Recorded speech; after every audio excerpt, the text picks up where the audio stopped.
السلام عليكم ورحمة الله وبركاته. بسم الله الرحمن الرحيم. الحمد لله رب العالمين. اللهم صل على سيدنا محمد وعلى آل وأصحاب سيدنا ومولانا محمد. സമാദരണീയരായ സഹോദരന്മാരെ, അള്ളാഹുവിൻ്റെ അതിമഹത്തായ അനുഗ്രഹം കൊണ്ട് ഇന്നിവിടെ ഒരുമിച്ച് കൂടാൻ നമുക്ക് സാധിച്ചു. അൽഹംദുലില്ലാ. ഇന്ന് ഞാൻ നിങ്ങളുടെ ശ്രദ്ധയിലേക്ക് കൊണ്ടുവരുന്നത് നമ്മുടെ രാജ്യം ഒരു പൊതു തെരഞ്ഞെടുപ്പിൻ്റെ മുന്നിലാണ് നിലകൊള്ളുന്നത്. രാജ്യത്തിൻ്റെ വിവിധ ഭാഗങ്ങളിൽ ഘട്ടങ്ങളിലായി തെരഞ്ഞെടുപ്പ് നടന്നുകൊണ്ടിരിക്കുകയാണ്. കർണാടകയിലും അതേപോലെ കേരളത്തിലും അടുത്ത വെള്ളിയാഴ്ച ഇലക്ഷൻ നടക്കാൻ പോവുകയാണ്. ഇലക്ഷനും പള്ളിയും അതല്ലെങ്കിൽ വിശ്വാസികളുമായി എന്താണ് ബന്ധം എന്നൊരു പക്ഷേ നമ്മൾ സംശയിച്ചേക്കാം. നമുക്കറിയാം, ജനാധിപത്യ സംവിധാനത്തിലെ വളരെ സുപ്രധാനമായ ഒരു പ്രക്രിയയാണ് ഒരു പൗരൻ്റെ അവകാശം വിനിയോഗിക്കുന്ന വോട്ട് എന്ന് പറയുന്നത്. നമുക്കറിയാം, പല സ്ഥലങ്ങളിലും ആളുകൾക്കിടയിൽ വിവേചനങ്ങൾ സൃഷ്ടിക്കാൻ വേണ്ടി പലരും ശ്രമിക്കാറുണ്ട്. എന്നാൽ ഓരോ പൗരനും തുല്യ അവകാശമുള്ള ഒരു പ്രക്രിയയാണ് തെരഞ്ഞെടുപ്പ് എന്ന് പറയുന്നത്. ഓരോ വോട്ടിൻ്റെയും മൂല്യം വളരെ വലുതാണ്. ഉദാഹരണമായി, രാജ്യം ഭരിക്കുന്ന പ്രധാനമന്ത്രിയുടെ വോട്ടിന് എത്രയാണോ വില, ആ വില തന്നെയാണ് ബാംഗ്ലൂരിലെ ചേരി പ്രദേശത്ത് പാർക്കുന്ന ഒരു സാധാരണക്കാരനായ ഒരു പൗരൻ്റെ വോട്ടിനുമുള്ളത് എന്ന് നമ്മൾ മനസ്സിലാക്കണം. രാജ്യത്തിൻ്റെ ഉന്നതമായ ഉദ്യോഗ തലങ്ങളിൽ കയറിയിരിക്കുന്ന ലക്ഷക്കണക്കിന് രൂപ ശമ്പളം വാങ്ങുന്ന ഒരു ഉദ്യോഗസ്ഥൻ്റെ വോട്ടിന് എത്രയാണോ വില, അതേ വില തന്നെയാണ് ബാംഗ്ലൂരിലെ മാർക്കറ്റിൽ താങ്ങാൻ പറ്റാത്ത ചുമടെടുത്ത് ശരീരം മുഴുവനും വിയർത്ത് കുളിച്ച് അതിൻ്റെ കൂലി വാങ്ങുന്ന ഒരു കൂലിപ്പണിക്കാരൻ്റെ വോട്ടിനുമുള്ളത്. അപ്പോൾ ആദ്യമായി നമ്മളതിൻ്റെ മൂല്യം മനസ്സിലാക്കണം. എന്ന് മാത്രമല്ല, തീർത്തും വൈയക്തികമാണ്, വ്യക്തിപരമാണ് ഒരുത്തൻ്റെ സമ്മതിദാന അവകാശം. അതൊരാളിൽ നിക്ഷിപ്തമാണ്, വേറൊരാൾക്കും അതിൽ യാതൊരു അവകാശവുമില്ല. ഒന്നാമതായി എനിക്ക് സൂചിപ്പിക്കാനുള്ളത്, ആ വോട്ടവകാശം നമ്മളെല്ലാവരും വിനിയോഗിക്കുന്നവരായി മാറണം എന്നുള്ളതാണ്.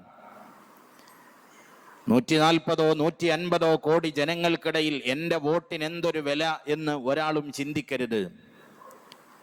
ഒരു ബിൽഡിംഗ് പടുത്തുയർത്തുമ്പോൾ അതിലുള്ള ഒരു തരി മണലിന് എത്രയാണോ വില, ആ ബിൽഡിംഗ് നിലനിർത്തുന്നിടത്ത് എനിക്കൊരു വിലയില്ലെന്ന് ഓരോ തരി മണലും ചിന്തിച്ചാൽ ആ ബിൽഡിങ്ങിന് നിലനിൽപ്പില്ല. സമുദ്രത്തിലെ ഓരോ തുള്ളി വെള്ളവും, ഇത്രയും വലിയ സമുദ്രത്തിലെ എൻ്റെ ഒരു തുള്ളിക്ക് എന്താണ് വില എന്ന് ചിന്തിച്ചാൽ സമുദ്രമില്ല. എല്ലാം ചേരുമ്പോഴേ സമുദ്രമുണ്ടാകൂ. എല്ലാ തരി മണലും ചേരുമ്പോഴേ ഒരു ബിൽഡിംഗ് ഉണ്ടാവൂ. അതുകൊണ്ട് ലോകത്തുള്ള അല്ലെങ്കിൽ നമ്മുടെ രാജ്യത്തുള്ള ഒരു പൗരന് എത്രയാണോ വില, ആ എല്ലാ വിലയും എനിക്കുമുണ്ട് എന്ന് നമ്മൾ മനസ്സിലാക്കണം. രണ്ടാമതായി, നമ്മുടെ രാജ്യത്തെക്കുറിച്ച് നമ്മൾ ആലോചിക്കണം. നമ്മുടെ രാജ്യത്തെക്കുറിച്ച് പറയുമ്പോൾ ഒരുപാട് വിഷയങ്ങളിൽ ലോകത്തിന് മാതൃക നൽകിയ ഒരു രാജ്യമാണ് നമ്മുടെ രാജ്യം എന്ന് പറയുന്നത്. നമ്മെ സംബന്ധിച്ചിടത്തോളം ഇന്ത്യ എന്ന് പറയുന്നത് കേവലം ഒരു തരി മണ്ണല്ല.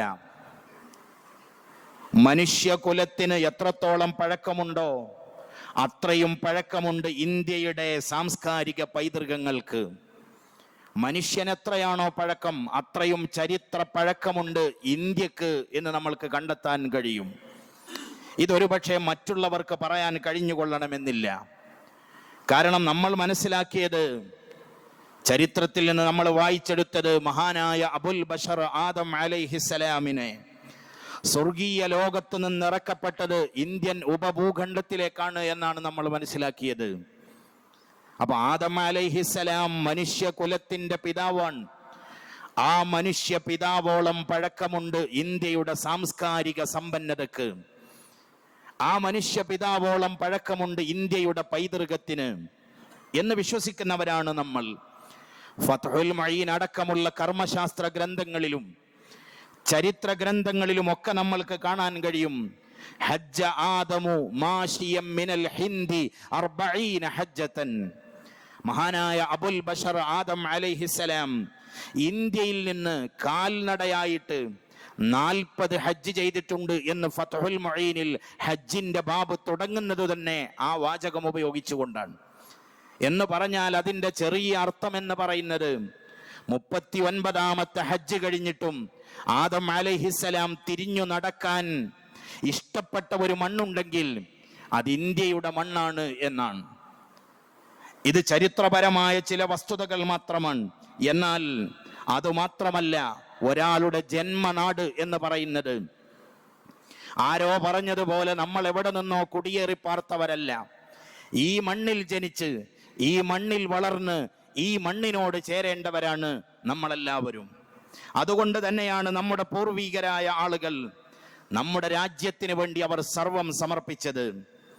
രാജ്യത്തിന്റെ നന്മ നശിപ്പിക്കാൻ അനുവദിക്കില്ല എന്ന് അവർ കാലാകാലങ്ങളിൽ പ്രഖ്യാപിച്ചു. അവർക്കതിനു വേണ്ടി പലതും നഷ്ടപ്പെട്ടു. നമ്മുടെ പൂർവികരായ നേതാക്കന്മാർക്ക് അവരുടെ ഉമ്മയെ നഷ്ടപ്പെട്ടവരുണ്ട്, ബാപ്പ നഷ്ടപ്പെട്ടവരുണ്ട്, സ്നേഹസമ്പന്നയായ ഭാര്യയെ ത്യജിക്കേണ്ടി വന്നവരുണ്ട്, പ്രിയപ്പെട്ട മക്കളെ സ്വാതന്ത്ര്യ സമര ഭൂമികയിലേക്ക് പറഞ്ഞേക്കേണ്ടി വന്ന ഉമ്മ ബാപ്പമാർ ഇന്ത്യൻ സ്വാതന്ത്ര്യ സമര ചരിത്രത്തിൽ നമ്മൾക്ക് കാണാൻ കഴിയും. അവരുടെ സർവ്വ സമ്പത്തും ത്യജിക്കേണ്ടി വന്നവരുണ്ട്. ഈ രാജ്യത്തിൽ നിന്ന് നാടുകടത്തപ്പെട്ടവരുണ്ട്. അവരുടെ സർവ്വ സമ്പത്തും രാജ്യത്തിന് വേണ്ടി സമർപ്പിച്ച ആളുകൾ രാജ്യത്തെക്കുറിച്ച് പഠിക്കുമ്പോൾ നമ്മൾക്ക് കാണാൻ കഴിയും. എന്നിട്ടും അവർ വിട്ടുകൊടുത്തില്ല. അധിനിവേശത്തിന്റെ തുടക്കം മുതൽ ഒടുക്കം വരെ അവർ രാജ്യത്തിന് വേണ്ടി നിലകൊണ്ടു. ഒരു സെക്കൻഡ് പോലും അവർ രാജ്യത്തെ ഒറ്റുകൊടുത്തില്ല. ആരുടെ മുന്നിലും അവർ പാദസേവ നടത്തിയില്ല. ആരുടെ മുന്നിലും ഒരിഞ്ച് തലകുനിച്ചു കൊടുക്കാൻ അവർ തയ്യാറായില്ല. അതിൻ്റെയൊക്കെ വികാരം അവർ ജനിച്ച നാടായിരുന്നു. അധിനിവേശത്തിന്റെ തുടക്കം നമുക്കറിയാം. ചരിത്രാതീത എത്രയോ കാലങ്ങൾക്കപ്പുറം അറബികൾ നമ്മുടെ രാജ്യവുമായി വ്യാപാര ബന്ധത്തിൽ ഏർപ്പെട്ടവരാണ്. പക്ഷേ അവർ ഇന്ത്യയുടെ ഒരു സെന്റ് ഭൂമി പോലും കയ്യിലാക്കാൻ ശ്രമിച്ചവരായിരുന്നില്ല. അവർ മാതൃകാപരമായി കച്ചവടം ചെയ്ത് അങ്ങനെ കടന്നുപോയി. അധിനിവേശത്തിന്റെ കരങ്ങൾ നമ്മുടെ രാജ്യത്തിലേക്ക് കടന്നു വരുന്നത് 1498 മെയ് മാസം 20-ാം തീയതി വാസ്കോഡി ഗാമ എന്ന് പറയുന്ന ഒരു മനുഷ്യൻ നമ്മുടെ നാട്ടിൽ കാലുകുത്തിയത് മുതലാണ്. എല്ലാത്തിലും മതം പരിശോധിക്കുന്നവർ വാസ്കോഡി ഗാമയുടെ മതം പരിശോധിക്കുന്നത് നമ്മൾ കണ്ടില്ല. അങ്ങനെ പരിശോധിക്കണമെന്ന് നമ്മൾക്ക് താല്പര്യവുമില്ല. ഞാൻ അദ്ദേഹത്തിന്റെ മതം ഇവിടെ പറയുന്നില്ല. അധിനിവേശത്തിന്റെ തുടക്കക്കാരനായി നമ്മൾ കാണുന്നത് ആ ഒരു മനുഷ്യനെയാണ്. നോക്കൂ നിങ്ങൾ, പോർച്ചുഗീസുകാർക്കെതിരെ അവരെ ഈ രാജ്യത്ത് നിന്ന് തുരത്താൻ വേണ്ടി കഠിനാധ്വാനം നടത്തിയവർ ആരായിരുന്നു എന്ന് പരിശോധിച്ചാൽ അവിടെ നമ്മൾക്ക് കാണാൻ കഴിയുന്നത് തലയെടുപ്പുള്ള മഹാന്മാരായ ഔലിയാക്കളെയും സ്വാലിഹീങ്ങളായ പണ്ഡിതന്മാരെയുമാണ്. പണ്ഡിതന്മാർ ഈ രാജ്യത്തിന് എന്ത് ചെയ്തു എന്ന് ചോദിക്കുന്നവർക്ക് ഇന്നും ജീവിക്കുന്ന തെളിവുകളുണ്ട്. പോർച്ചുഗീസുകാർക്കെതിരെ പട നയിക്കാൻ ഏറ്റവും വലിയ പ്രചോദനമായി വർത്തിച്ചത് 2 മഹാന്മാരായിരുന്നു. മഹാനായ ഷെയ്ഖ് സൈനുദ്ദീൻ മഖ്ദൂം റളിയല്ലാഹു അൻഹു ഒന്നാമനും ഷെയ്ഖ് സൈനുദ്ദീൻ മഖ്ദൂം റളിയല്ലാഹു അൻഹു രണ്ടാമനുമായിരുന്നു. പോർച്ചുഗീസുകാർക്കെതിരെ സമരാഹ്വാനവുമായി നമ്മുടെ രാജ്യത്തിന് വേണ്ടി പ്രവർത്തിച്ചവർ. ഇന്നും നിങ്ങൾ നോക്കൂ, കേരളത്തിലെ ആദ്യത്തെ ലിഖിത ചരിത്രം, ആദ്യം എഴുതപ്പെട്ട ചരിത്രം എന്ന് കണക്കാക്കപ്പെടുന്നത് സൈനുദ്ദീൻ മഖ്ദൂം റളിയല്ലാഹു അൻഹുവിന്റെ തുഹ്ഫത്തുൽ മുജാഹിദീൻ ഫീ ബഅസി അഖ്ബാരിൽ പുർത്തുഗാലിയീൻ എന്ന ഗ്രന്ഥമാണ്. ഇംഗ്ലീഷിൽ അതിന്റെ ട്രാൻസ്ലേഷൻ നമുക്ക് ലഭിക്കും, മലയാളത്തിൽ അതിന്റെ തർജ്ജമ നമ്മൾക്ക് ലഭിക്കും. ഇന്നും കേരളത്തിൽ ആധികാരികമായി എഴുതപ്പെട്ട ഒന്നാമത്തെ ചരിത്രകൃതി സൈനുദ്ദീൻ മഖ്ദൂം രണ്ടാമൻ എഴുതിയ തുഹ്ഫത്തുൽ മുജാഹിദീനാണ്. ജിഹാദ് എന്ന പദത്തെ ഇന്ന് ദുർവ്യാഖ്യാനം ചെയ്യുന്നവരുണ്ട്. മഹാനായ സൈനുദ്ദീൻ മഖ്ദൂം ജിഹാദ് എന്ന് അവിടെ പരിചയപ്പെടുത്തിയത് പോർച്ചുഗീസുകാർക്കെതിരെ മലബാറിലെ മാപ്പിള മക്കൾ നടത്തിയ സമരത്തെയാണ്. അത് ധർമ്മസമരമാണ് എന്ന് പഠിപ്പിച്ചു ഇസ്ലാമിക പണ്ഡിതന്മാർ. മഹാനവർകൾ അതിനു വേണ്ടിയിട്ട് ഗ്രന്ഥരചന നടത്തി. അപ്പൊ ഞാൻ പറഞ്ഞു വന്നത്, ആദ്യത്തെ അധിനിവേശക്കാരനായ പോർച്ചുഗീസുകാരൻ മുതൽ ഡച്ചുകാർ വന്നു, ഫ്രഞ്ചുകാർ വന്നു, ഒടുവിൽ ബ്രിട്ടീഷുകാർ വന്നു. അവസാനത്തെ ബ്രിട്ടീഷുകാരനെയും കെട്ടുകെട്ടിക്കുന്നത് വരെ നമ്മൾ ഈ രാജ്യത്തിന് വേണ്ടി പടപൊരുതിയവരാണ്. ഈ രാജ്യം ആരിൽ നിന്നും അച്ചാരം കിട്ടിയതല്ല, നമ്മൾക്ക് പടപൊരുതി നേടിയ രാജ്യമാണ് നമ്മുടെ രാജ്യം എന്ന് പറയുന്നത്. ബ്രിട്ടീഷുകാർക്കെതിരെ വലിയ സമര കോലാഹലങ്ങൾ ഉണ്ടായി. 1857 ഒന്നാം സ്വാതന്ത്ര്യ സമരം, യഥാർത്ഥത്തിൽ അതല്ല ഒന്നാം സ്വാതന്ത്ര്യ സമരം, അതിനു മുമ്പേ നടന്ന ഒരുപാട് സമരങ്ങളുണ്ട്. ആകട്ടെ ഇനി 1857 നടന്ന സമരമാണ് ഒന്നാം സ്വാതന്ത്ര്യ സമരം എന്ന് ഗണിച്ചാൽ പോലും ആ ഒന്നാം സ്വാതന്ത്ര്യ സമര പോരാട്ടത്തിൽ മാത്രം രാജ്യ തലസ്ഥാനമായ ഡൽഹിയിൽ 27,000-ത്തിലധികം ആളുകളെയാണ് മുസ്ലിമീങ്ങളിൽ നിന്ന് തൂക്കിലേറ്റപ്പെടുകയോ കൊല്ലപ്പെടുകയോ ചെയ്യപ്പെട്ടിട്ടുള്ളത്. നമ്മൾ ഈ രാജ്യത്തെക്കുറിച്ച് പഠിക്കണം. ചെറുപ്പക്കാർ ഈ രാജ്യത്തെക്കുറിച്ച് പഠിക്കണം. നമ്മൾ ഈ രാജ്യത്തോട് ചേർന്ന് നിന്നതിൻ്റെ കഥകൾ നമ്മൾ അറിയണം. ഒന്നാം സ്വാതന്ത്ര്യ സമരത്തിൽ ഡൽഹിയിൽ മാത്രം 27,000 ആളുകളെ സംഭാവന നൽകിയ ഒരു സമുദായമാണ് ഇന്ത്യയിലെ മുസ്ലിമീങ്ങൾ എന്ന് പറയുന്നത്. മറ്റുള്ള സ്ഥലങ്ങളിൽ കൊല്ലപ്പെട്ടു പോവുകയോ നാടുകടത്തപ്പെടുകയോ ചെയ്യപ്പെട്ടിട്ടുള്ള ലക്ഷക്കണക്കിന് ആളുകൾ, അവരുടെ കൂട്ടത്തിൽ ചില ആളുകളെ മാത്രം നമ്മൾ ഓർത്തെടുക്കാറുണ്ട്. വന്യവയോധികനായ ബഹദൂർ ഷാ സഫറും മൗലാന മുഹമ്മദ് അലിയും മൗലാന ഷൗക്കത്ത് അലിയും, മലബാറിലെയും അതുപോലെ മൈസൂറിന്റെയും ധീരരക്തസാക്ഷിയായി ചരിത്രം അടയാളപ്പെടുത്തിയ ഷഹീദെ മില്ലത്ത് ടിപ്പു സുൽത്താൻ റഹ്മത്തുള്ളാഹി അലൈഹി തങ്ങളും, അവരൊക്കെ അവരിലെ ചിലർ മാത്രമാണ്. നോക്കൂ, ടിപ്പു സുൽത്താൻ എന്ന പേരിനോടുകൂടെയുള്ള സുൽത്താൻ എന്ന പദം പോലും ഇന്ന് ചില ആളുകൾ അസ്വസ്ഥരാക്കിക്കൊണ്ടിരിക്കുകയാണ്. ഞാൻ വിജയിച്ചാൽ രാജ്യത്തിന് ഇന്ന നന്മ ചെയ്യുമെന്ന് പറയാനല്ല അവർക്ക് താല്പര്യം. ഈ രാജ്യത്തെ പൗരന്മാർക്ക് ഇന്ന നേട്ടങ്ങൾ ഉണ്ടാക്കി കൊടുക്കുമെന്ന് പറയാനുമല്ല അവർക്ക് താല്പര്യം. ഈ രാജ്യത്തെ പട്ടിണി ജനകോടികൾക്ക് ഒരു നേരത്തെ അന്നം കൊടുക്കുമെന്ന് പറയാനല്ല അവർക്ക് താല്പര്യം. അവരുടെ നെഞ്ചിന്മേൽ അടിച്ചേൽപ്പിക്കുന്ന വിലക്കയറ്റത്തിൽ നിന്ന് ഒരു നയാ പൈസ ഞാൻ കാരണമായി കുറവ് വരുത്തുമെന്ന് പറയാനുമല്ല അവർക്ക് താല്പര്യം. ടിപ്പു സുൽത്താൻ എന്ന് പറയുന്ന ആ സുൽത്താൻ എന്ന ഒരു പദം ഒരു നാടിന്റെ ചൊൽപ്പേരായി വന്നിട്ടുണ്ടെങ്കിൽ ആ സുൽത്താൻ മാറ്റാൻ ഞാൻ മുന്നിലുണ്ടാകുമെന്ന് ലജ്ജയില്ലാതെ പറയുന്നവരായി നമ്മുടെ ചില രാഷ്ട്രീയക്കാർ മാറിക്കൊണ്ടിരിക്കുകയാണ്. ആ രാജ്യത്താണ് നമ്മൾ ജീവിച്ചു കൊണ്ടിരിക്കുന്നത്. നമ്മൾ വസ്തുതകളെ കുറിച്ച് മനസ്സിലാക്കണം. വാരിയൻ കുന്നത്ത് കുഞ്ഞഹമ്മദ് ഹാജി എന്ന് പറയുന്ന ധീരദേശാഭിമാനിയെ നമ്മൾ ഓർക്കുകയാണ്. ഒരു തെരഞ്ഞെടുപ്പിലേക്ക് വോട്ട് ചെയ്യാൻ പോകുമ്പോൾ വാരിയൻ കുന്നൻ നമ്മുടെ മനസ്സിലൂടെ മിന്നിപ്പായണം.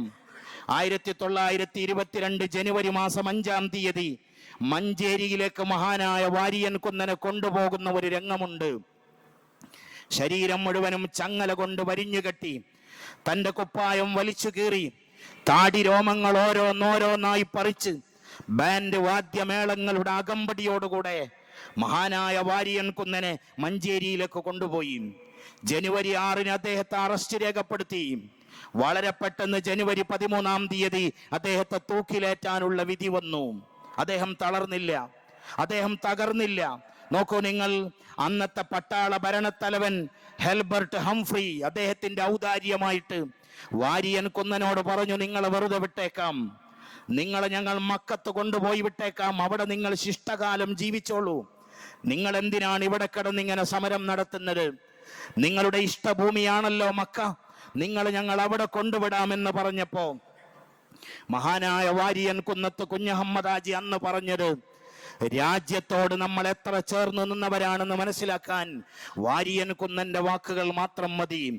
അദ്ദേഹം ബ്രിട്ടീഷ് പട്ടാള ഭരണത്തലവന്റെ മുഖത്ത് നോക്കിയിട്ട് പറഞ്ഞു, മക്ക എന്ന് പറയുന്നത് എന്നെ സംബന്ധിച്ചിടത്തോളം പുണ്യഭൂമിയാണ്. ഒരുപാട് തവണ പോകണമെന്ന് ഞാൻ ആഗ്രഹിക്കുന്ന സ്ഥലമാണ് മക്ക. പക്ഷേ എന്നെ പ്രലോഭിപ്പിക്കാൻ വേണ്ടി മക്ക ഓഫർ ചെയ്ത ഭരണാധികാരി ഒരു കാര്യം അറിയണം, ഈ വാരിയൻ കുന്നൻ ജനിച്ചത് മക്കയിലല്ല, ചരിത്രത്തിന്റെ വീരേതിഹാസങ്ങൾ പിറന്നു വീണ ഏറനാടിന്റെ മണ്ണിലാണ് ഈ വാരിയൻ കുന്നൻ ജനിച്ചു വീണത്. എന്റെ ജന്മസ്ഥലം ഇവിടെയാണെങ്കിൽ ഞാൻ ഇവിടെ ജീവിക്കും, ഞാൻ ഇവിടെ മരിക്കും, ഈ മണ്ണിനോട് ഞാൻ ചേരും. എന്നെ നാട് കടത്താമെന്ന് നിങ്ങൾ സ്വപ്നം കാണണ്ട.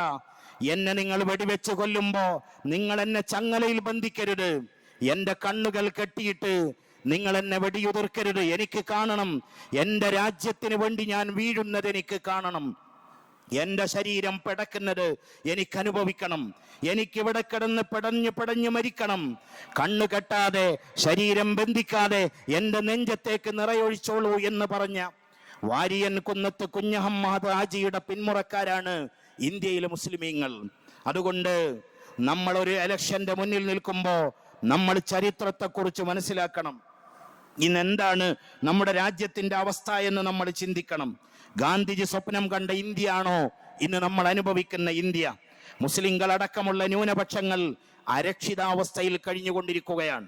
പുറത്തേക്ക് പോകുമ്പോ എന്റെ താടി കൊണ്ട് എനിക്ക് പ്രയാസമാകുമോ എന്ന് ചിന്തിക്കേണ്ടി വരുന്ന അവസ്ഥ, ഞാൻ എൻ്റെ തലയിലുള്ള തലപ്പ വഴിച്ചു വെക്കേണ്ടി വരുമോ എന്ന് ചിന്തിക്കേണ്ടി വരുന്ന ഒരവസ്ഥ. നമ്മൾ രാജ്യത്തിന് വേണ്ടി സർവവും കൊടുത്ത് നേടിയ സ്വാതന്ത്ര്യം ഇതിനായിരുന്നോ എന്ന് നമ്മൾ ചിന്തിക്കേണ്ട ഒരു സന്ദർഭമാണ്. പ്രായമായ ആളുകളെ വെറുതെ വിട്ടില്ല, പിഞ്ചു കുഞ്ഞുങ്ങളെ വെറുതെ വിട്ടില്ല, പ്രായപൂർത്തിയാവാത്ത പെൺമക്കളെ ബലാത്കാരം ചെയ്യപ്പെട്ടതിന് കയ്യും കണക്കുമില്ല. ആരാധനാലയങ്ങൾ തകർക്കപ്പെട്ടിരിക്കുന്നു.